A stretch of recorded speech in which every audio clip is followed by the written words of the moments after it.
maradjunk a titkoknál, mégpedig a legtitokzatosabb ruháknál, a fehérneműknél. Hát az előbbi cserbenhagyásos gázolás helyszínét most csinos hölgyek váltották fel. Strukturális vagy alakformáló fehérneműket láthatunk rajtuk.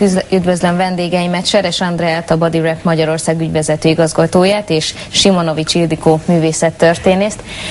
Jó napot kívánok! Hát azt mondják, hogy manapság már sokkal fontosabb a fehérnemű kényelme, mint régen, de ezeket a darabokat elnézve nem vagyok arról meggyőződve, hogy ezek annyira kényelmesek. Egészséges, hogyha valaki ilyen alakformáló fehérneműt visel?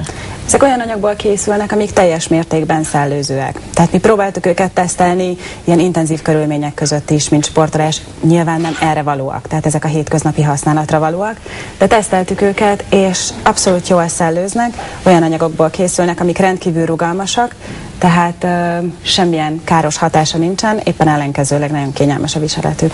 De azért azt elmondhatjuk, hogy manapság már legalább annyira fontos, hogy egy fehérnemű szép és divatos is legyen, mint hasznos és alakformáló. Így van.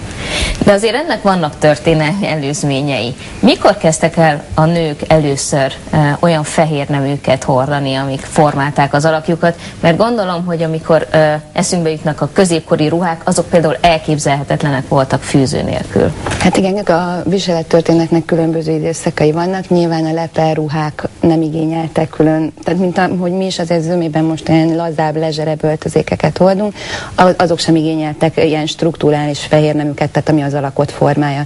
Viszont, hogyha már a reneszánsz korára gondolunk, főleg a spanyol reneszánszban, melyek iszonyatosan keskeny derékkal, hatalmas nagy szoknyákkal, itt még amit látunk a képen, ez a római kornak, nyilván ez a leperruhák alatt csak egy ilyen, épp hogy csak a strófium nevezetű ilyen felső részét. Ez mi? Tehát ezt a képet ez rokona annak, ide ő pont nem azt akarja, hogy összeszorítsa és kisebbé tegye. De ez egy fémdarabnak fölfelé. Nem, ezek ilyen tömött vászonpárnák, hogy kerekebbé tegyék. Tehát, hogy a feneket? Igen, a feneket.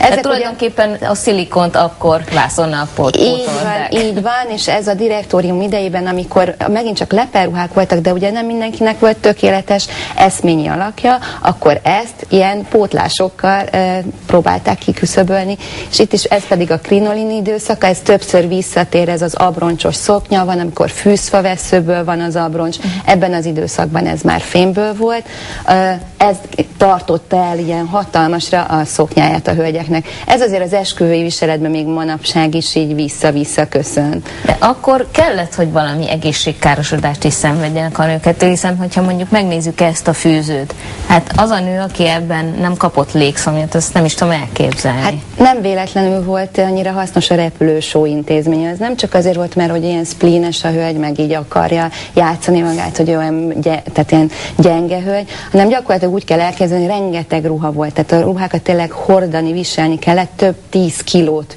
nyomott. Pluszban ezek a nagyon-nagyon erősen elszorított fűzők, amik ugye vagy halcsont, ami a cett fogának olyan vagy nem abroncsokat, tehát ilyen merevítőket viselt, vagy pedig később fémmel merevítették. De azért ezeket. A fűzőz kezd visszajönni, hiszen nagyon sok olyan divatos fehérneműt látunk, ami ugyanez a fazon. Ezek már nem egészségtelenek? Azok, amik kifejezetten fűzőként kerülnek forgalomba, nem elsősorban az alak formálására szakosodtak, tehát sokkal inkább van egyfajta szexuális jelentősége, tehát inkább ilyen szempontból hordják a hölgyek. Van némi nemű ilyen jelentősége is, de nem ez a jellemző. Azonban igény van rá. Tehát mi készítettünk elég komoly felméréseket, hogy mit gondolnak ezekről a hölgyek. Mert a nők inkább szenvednek a szépségét, ezek szerint ez genetikailag kódolt. Mi van a férfiakkal? Vannak férfiaknak is ilyen alakformáló fehérneműk? Hát Magyarországon nincsenek, meg Európában sincsenek, léteznek próbálkozások rá, ott nincsen igény erre. Legalábbis ilyen mértékű, mint a hölgyeknél, tehát úgy tűnik, hogy a nők ilyen van ugye ez a jelentősen nagyobb nyomás, hogy van egyfajta testkép, aminek szeretnének megfelelni. Hát ez csak a személyes élmény, de szerintem ez is csak időkérdés. De ez nem mindig volt így. Tehát, hogy amikor a reneszánsz, ott férfiak is voltak, a 19. században még a férfiak is voltak. Hát ki tudja, hogy ennek mikor lesz a reneszánsza, szerintem már nem kell sokat rávárni, olyan szépen köszönöm a modelleknek is, hogy itt voltak. És hát, hogy ki milyen ruhát, fehérneműt hord, az alkalomtól függ, már ha valaki tudja, hogy milyen alkalomra mit illik felvenni, szakemberek szerint ugyanis a magyarok nem nagyon konyítanak a dresszkódhoz, most jöjjön egy kis protokoll ABC.